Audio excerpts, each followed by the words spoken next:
Alexa, what time is it? The time is 10 a.m. It's 10 a.m. Alexa said so. Sorry, I don't know that one. She doesn't know that one.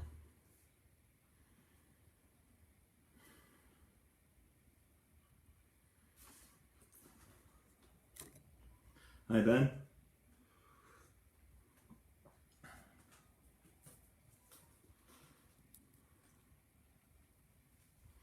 Hi, Barbara. Hello to you. Hi, Joan.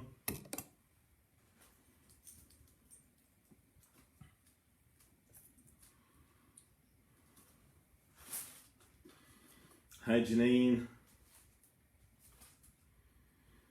Hi, Mary. So here I am this morning. When people to log in, there's me. Hi, Dave. Good to see you, mate. There's me, and there's Merlin somewhere there. Merlin. Don't be rude, Merlin. This is what cats are like, you see. Claire, they really don't care. They don't care about anybody but themselves. Sean Fitzackley is watching, and that's interesting because Sean is actually up my garden somewhere. He's up there, so he says he's watching. He's probably listening. Hi, Mavis. Hi, Claire. So today.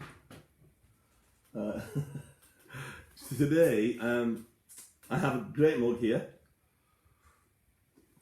This mug was bought me for my birthday, which was on Sound Sunday, by one of my favourite people, Archie Brown, for one of my favourite families, the Browns.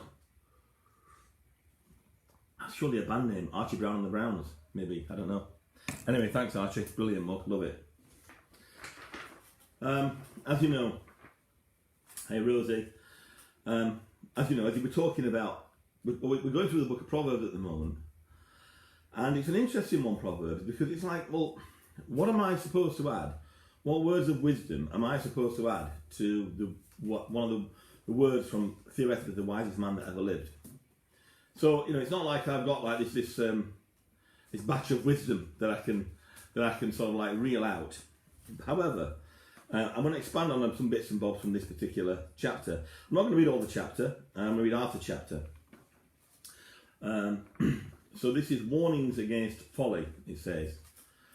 My son, if you have put up security for your neighbour, if you have shaken hands in pledge for a stranger, you have been trapped by what you said, ensnared by the words of your mouth. So do this, my son, to free yourself. Since you have fallen into your neighbour's hands, go to the point of exhaustion and give your neighbour no rest. Allow no sleep to your eyes, no slumber to your eyelids. Free yourself like a gazelle from the hand of the hunter, like a bird from the snare of the fowler. Go to the ant, you sluggard. Great word, isn't it, sluggard? Whenever I see words like that in the Bible, I just think that's just a great word. You sluggard. Consider its ways and be wise. It has no commander, no overseer or ruler. Yet it stores its provisions in summer and gathers its food at harvest. How long will you lie there, you sluggard? When will you get up from your sleep, a little slumber, a little folding of the hands to rest. You can imagine it. Just relaxing a little bit. With folding of the hands to rest, and poverty will come on you like a thief, and scarcity like an armed man. A troublemaker and a villain who goes about with a corrupt mouth, who winks maliciously with his eye, and signals with his feet, and motions with his fingers, who plots evil with deceit in his heart. He always stirs up conflict. Therefore disaster will overtake him in an instant. He will suddenly be destroyed without remedy. Now, I love it when the Bible says stuff like this. There are 6 things the Lord hates, 7 that are detestable to him. It's like he's thought, oh, I'll write this. I'll just add this bit to it. The Proverbs said that once or twice. There are 6 things the Lord hates, 7 that are detestable to him. Haughty eyes, a lying tongue, hands that shed innocent blood, a heart that devises wicked schemes, feet that are quick to rush into evil, a false witness who pours out lies, and a person who stirs up conflict in the community. Right, I'm not going to read the rest of that chapter, I'm just going to leave it at that. I picked up on 3 things from this chapter. First of all, the first bit of this is talking about, I'm talking about a lot of things, it's covering a lot of ground here. But I'm going to talk about it from a point of view of being independent, but being not necessarily an independent I can do what I want, but financial independence or a level of independence. I'm not going to get into a financial talk, but I'm going to say that, when we are in debt, when we are struggling with obligations and that type of issue, we are ensnared. You feel like the world's closing in on you. And so, like I said, I'm not going to make this about the finances particularly, but I will say this, is that if that's where you are, if you're in a situation where, finances in particular have really just got on top of you and you don't know where to turn. Bearing in mind, all of us have a debt to some degree. Well, not all of us, but many of us do. I've got a mortgage debt and car debts and stuff like that. But you know what I mean? There's a difference between having debts and then being in debt. If it is that that's where you've ended up, don't despair. There are ways out of this. Christians Against Poverty, CAP, is a good organisation that you can contact, or you can speak to any one of the leaders and they'll point in the direction of someone that might be able to help you. But what it's talking about there is being careful about our independence. It's about being careful about who we connect with financially. Secondly, I'm talking about the second bit of this particular chapter then that I read out talks about troublemakers and villains who go about with a corrupt mouth, wink maliciously with their eye. There are people out there that are corrupt and fraudulent. I don't know who's listening to this. Well, I know some because I've read your names, and I think you're all pretty decent people. I remember when I was a kid, I was brought up pretty well, really, and I was certainly brought up the rights and wrongs. I remember going in the Asher Nephew, as it was then, and Richmond Road, and the lad I was with, I'd be about 12 or something. Anyway, the lad I was with stole some sweets. He just put his hand out and stole some sweets, put in his pocket.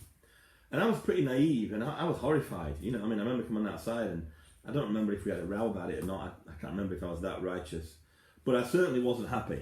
I wasn't happy that I'd somehow been implicated in some type of theft. And I think as time's gone on, we are aware now increasingly of fraudulent type theft. Not a week goes by without I get an email pretending to be from Netflix or Amazon, or I get a phone call to say press this button if you've been such and such or whatever. I've got such a low regard for people involved in that type of fraudulent behaviour, I can't tell you, as I'm sure most of us have. I don't know where this is going to go, this message I'm speaking today, and I'm sure that most people here are not acting in that way. But all I would say is this, if something you are doing is troubling you, is troubling your conscience, then that's bad enough. And so speak to somebody, share that burden, get out there, talk to somebody about something that you might have got involved in that actually has ended up not quite where you thought it was. If that's somebody, speak to one of the leaders, reach out. The last bit, the last two lines say this: and a false person who pours out lies, and a person who stirs up conflict in the community. Now I think this is something that all of us, I can connect with. A false witness who pours out lies and a person who stirs up conflict in the community. Now they're extreme words. Let's just pare it back a bit. First of all, you've got people that are gossips, aren't they? We all like a gossip to a degree. All of us want to have that bit of news about somebody. We never guess what they did such and such. Some of that stuff isn't necessarily harmful, but a lot of it can be. I think this is actually saying worse than that, because this is talking about a false witness who pours out lies. A person who stirs up conflict in the community. We are all part of a community.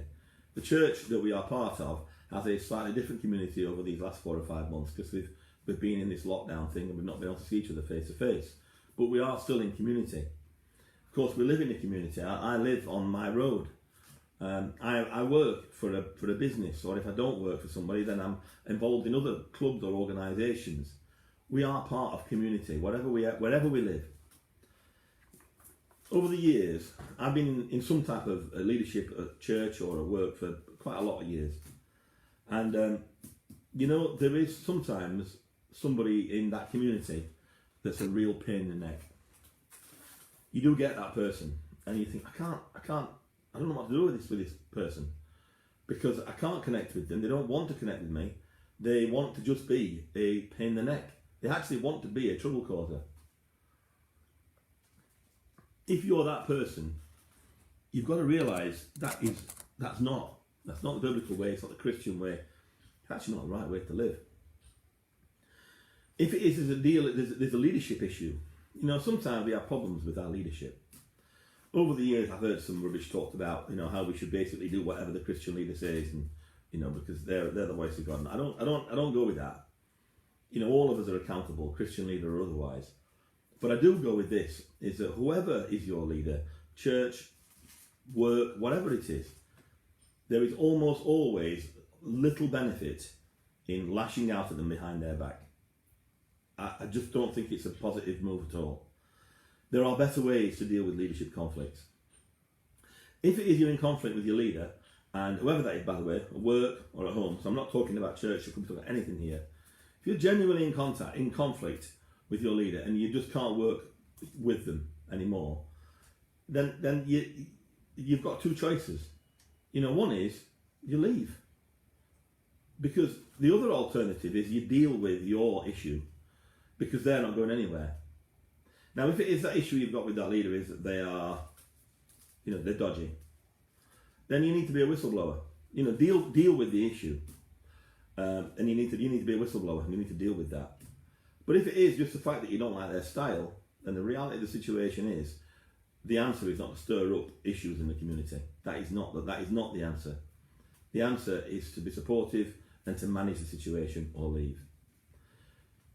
Being part of a team where you've got a trouble causer, a rabble rouser in that team isn't nice for everybody else as well.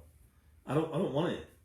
You know, when I've been in situations where people have talked about my leader in the past, I don't mean at church, at work, or whatever. Sometimes you walk away and you think, I feel bad about having that conversation because it might have been led by the other guy or girl, but I've let it go. I've let it develop, and it leaves me feeling bad. It leaves me feeling like I've misbehaved. I'll leave you with this. I was making a cup of tea. This cup of tea and this very mug here. Rachel was in a webinar with somebody with work. And the way our house is situated, I work upstairs in our office, and Rachel works downstairs in our dining room. And the dining room sort of backs onto the kitchen. So I could hear this webinar, and the guy, he just came out with a quote, which I've just written down. As individuals, our good reputation is our best asset. As individuals, our good reputation is our best asset. Now, I'm not 100% sure that follows through all the time, but I do think it follows through a lot of the time. If you know somebody that is a trouble causer, you know, they basically are a trouble causer, even if they have a point about some of the things that they are saying, and just be careful around that person. Wisdom says to you, don't get too connected with them. If you are that person, change your ways. It's not nice. Our good reputation is our best asset. Once you start to lose that, once someone says, well, they're all right, but they did say this and they did lie to me about such and such. Once you start to lose that, it's a slippery slope. So, I'm not sure if that's added much wisdom to Solomon's words, but hopefully it's added a little bit. I'm going to get on now. Get on with my knitting, as my grandma would have said. And I hope you all have a lovely day. I think it's going to be a warm one today, but not probably quite as sunny as yesterday. And I will speak to you all soon. Bye-bye.